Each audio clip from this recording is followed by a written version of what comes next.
নমস্কার, আমি doctor Mita Saha পুঠিয়ার Mrs Dutta বলছি।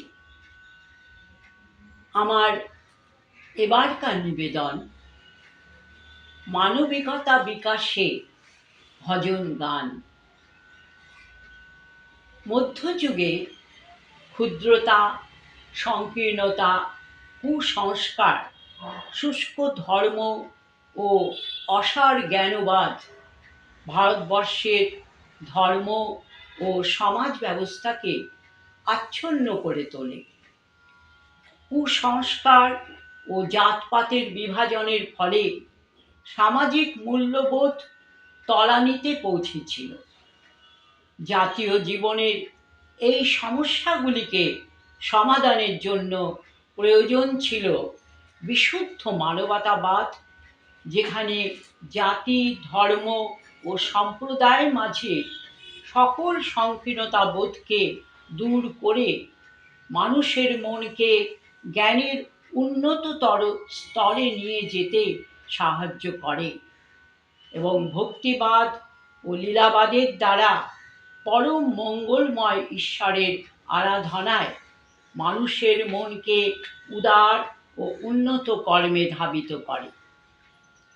বেনারসের যুগমানব কবির, যোধপুরের সাধিকা মীরাবাই, মথুরার সুরদাস, লাহোরের গুরু নানক, বেনারসের মান্তব নগরের রয়দাস, পাঞ্জাবের স্বামী ব্রহ্মানন্দ, চিত্রকূটে তুলসীদাস প্রভৃতি সন্ত কবিদের নিজ নিজ ঈশ্বর আরাধনার বিষয়ক গীতগুলি মধ্যযুগ তথা পরবর্তী সময়ে আপামর ভক্ত সমাজকে বিশেষভাবে আলোড়িত করে।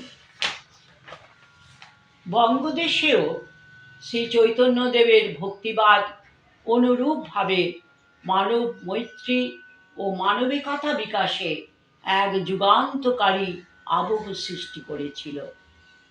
চৈতন্যদেবের এই ভক্তিভাবের ধারার সাথে যুক্ত হয়েছিল সাধক রামপ্রসাদ ও কমলাকান্তের শাক্ত পদাবলীর মাধ্যমে মানবিকতা ও মানব প্রেম সৃষ্টির প্রয়াস।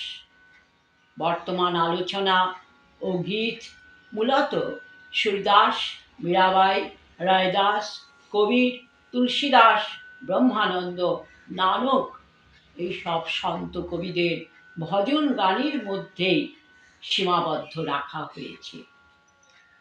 ভারতীয় সংস্কৃতির বাহক হিসাবে ভজন গান জনমনকে সংগঠিত ও উন্নত করতে গুরুত্বপূর্ণ ভূমিকা পালন করেছে। তাই রবীন্দ্রনাথের উক্তি, ভারত ইতিহাসের নিশীথ রাত্রে ভেদের পিশাচ যখন বিকট নৃত্য করছিল, তখন তারা সেই পিশাচকে স্বীকার করেনি। প্রেমের অশ্রু জলে দেবমন্দির অঙ্গন থেকে রক্তপাতের কলঙ্ক রেখা মুছে দেওয়াই ছিল তাদের কাজ। ভারতবর্ষের সন্ত সাধক কবিদের অন্তর থেকে যে গীতলহরী উৎসারিত হয়েছিল, তারই তরঙ্গ বয়ে এনেছিল সাম্যের বাণী, ঐক্যের আহ্বান, ভক্তিভাবের মাধ্যমে মানবিক গুণের উন্মেষের বিষয়টি। সেখানে আবার নতুন করে ভজন গানের প্রয়োজন বিশেষভাবে অনুভূত হয়ে পড়েছে। এ কথা বললে নিশ্চয়ই অত্যুক্তি করা হবে না। মূলত এই ভাবনাটি ভজন গান সম্পর্কে বর্তমান অনুষ্ঠানের প্রধান প্রেরণা বলা যেতে পারে।